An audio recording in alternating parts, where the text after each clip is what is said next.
Welcome to episode 73, Why the Market is Still Surging.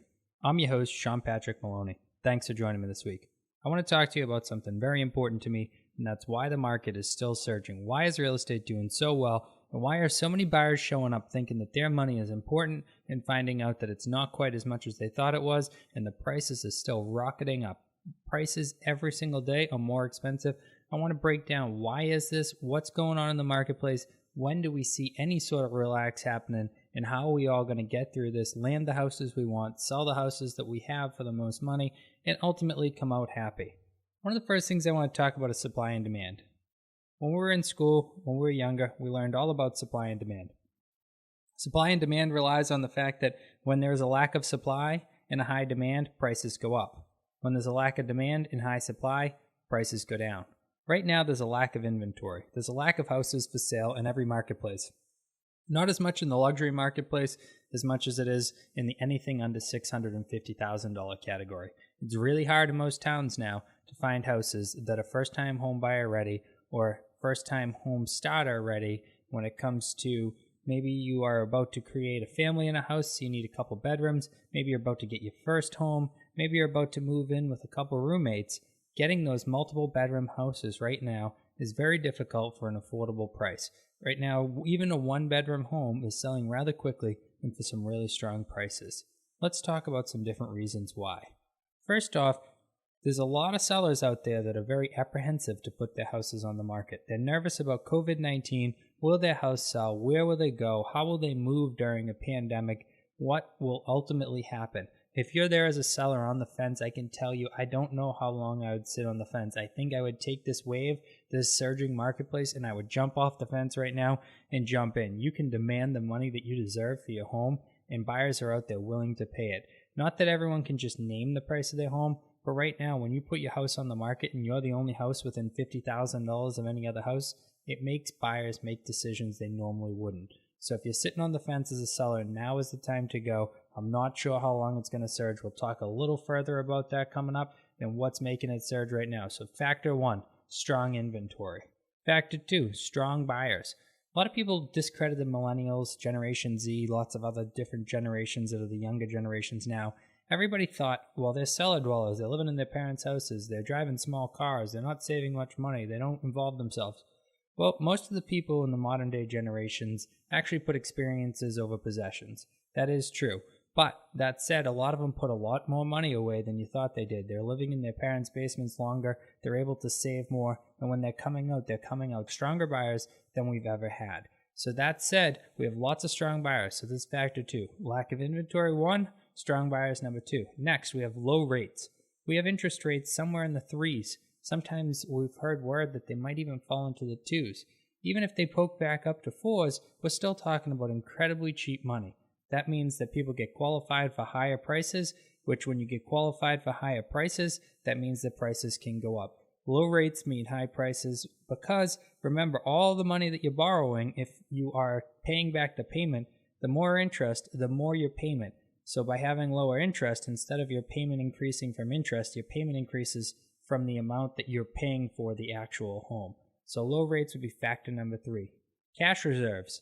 That's coming in as number four. We have quite a few people that are older, later life people that are looking to downsize their homes. They're looking to sell their home and they're looking to move to a smaller home. These people are coming with big cash reserves and willing to make offers with cash only. This means those of you out there with the 3.5 down loan or some other programs out there that are considered weaker than a cash offer, it's a really tough marketplace out there when you have a person who's downsizing come in with cash. That said, a lot of them make the foolish mistake, even though they are cash, of using a home sale contingency, even in this hot market when they know their house is going to sell. Let me tell you this much. If you're thinking about a home sale contingency, just think about a slightly lower price on your home. And I can say right now, the way things are, obviously, depending on the marketplace, under $650, don't go into the millions. We'll talk separately about that at another time. If you put it on for the right price, it's going to sell.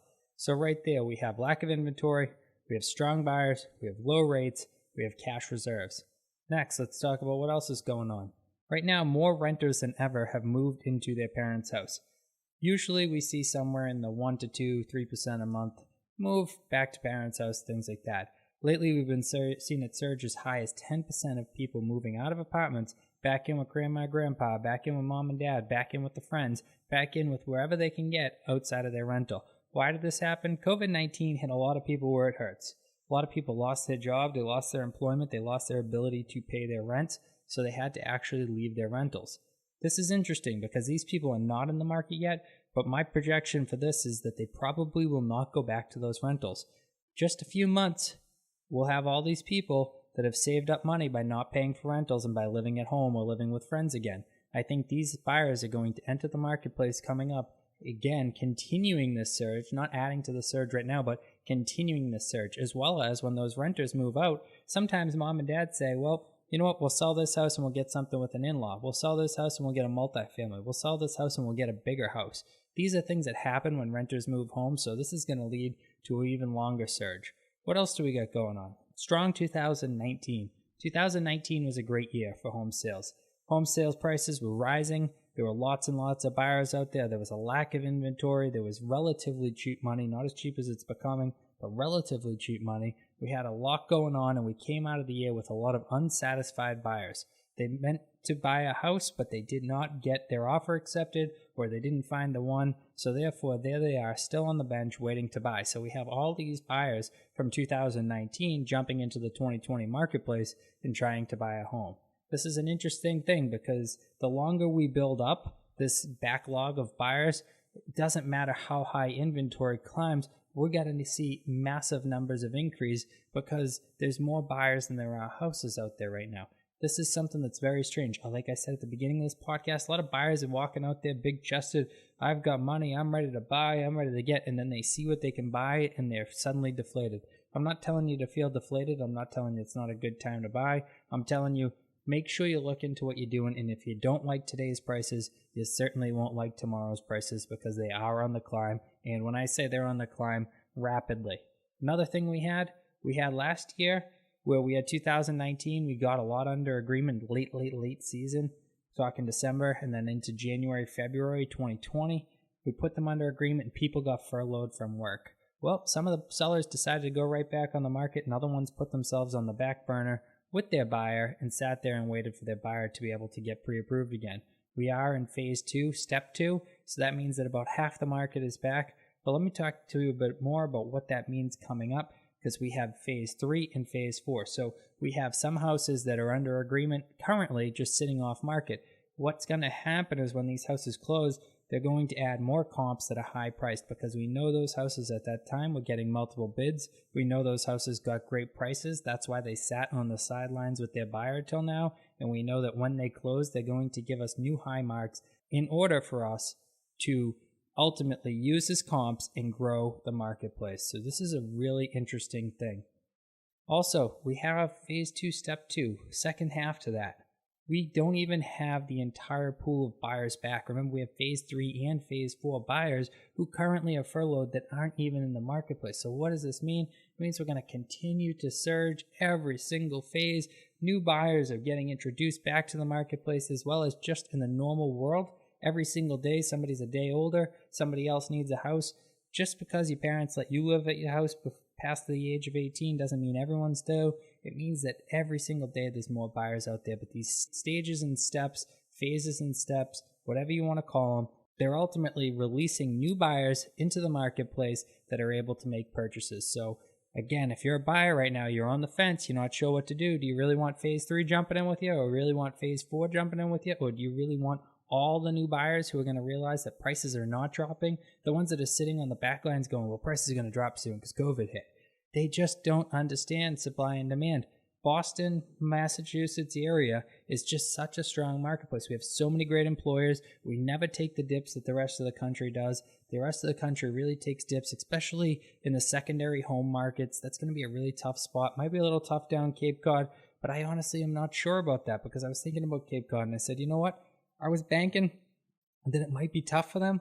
But if you can't get on a plane right now, if you can't get on a boat right now, you can't go to China, you can't go to Germany, you can't go to Africa, you can't go on vacation, you can't do all these things. Iceland, fun, Bermuda, let's go down the Virgin Islands, let's hit St. Croix, St. Thomas, St. John, St. Martin, Martinique, let's go over to Aruba, let's go over... Wait, we can't go to any of those. So I think that this year might be the year of the Cape Cod. I do.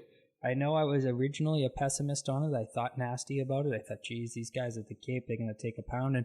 But I drove to the Cape last weekend to see my father for Father's Day, and I can tell you Cape traffic was the thickest I've ever seen it that weekend. And then that's when the whole thing lit up in my mind. I said, it's unbelievable. I didn't even think about this, but if you can drive your car there, that's where you're going to vacation right now. So we see people putting in pools at home. We see people putting on patios. We see people making their outdoor living space great. But guess what else they're going to do? They're going to buy those secluded Cape houses. They're going to buy that go-away place closer to home so that way they can drive there even when the planes don't exist. That's something interesting that I'm just throwing in here. So again, you can just see how this market is so heated. Now let's talk about the next one, the city exodus. This is a huge one. I've seen everywhere from numbers as low as 5, 10%, as high as 30%. And what it is they're talking about people who do not want to live in a city anymore. People who are sick of dealing with COVID under such tight constrictions, having people so close. People who can't deal with fireworks all night with the rioting going on. People who don't want to see the violence that's surged in the cities lately come into their neighborhoods. People that don't want to see that being exposed to them and their family and their children and everybody else. Here on the South Shore, suddenly we have this influx of city buyers looking to get themselves their own slice of heaven, their own 1-acre lot, their own space that they can be themselves, live the way they want to live, go outside in their yards even during COVID or anything like that, and also feel safe in a great community.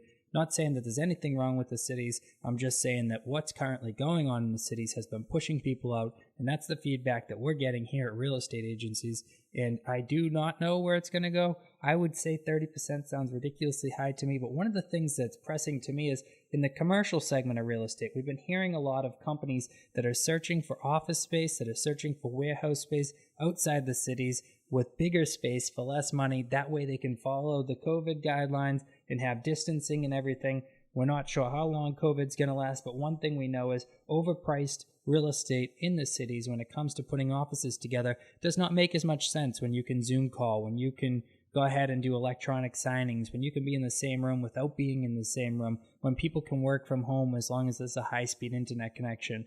I think you're going to see that, and those people are going to carry big money salaries down to areas like the South Shore and North Shore, Metro West areas, maybe even Western Massachusetts, and you're going to see those prices continue to surge because, like I said, that 30% number, I'm not sure that that's true, but if these big companies do move, we're going to see some massive influx of people. Imagine a company as big as 2,000 people hitting your town. Some towns around here has as low as 13 houses. If a 2,000 person company came in, I would guesstimate somewhere in the realm of 750 to 1,250 plus homes would be necessary. Where are they going to find housing? They're not. Prices are going to surge and spike if that happens. Pay attention. If you're an investor, you're looking at real estate, you're saying, where should I invest? If you know about a company moving to an area, buy everything up.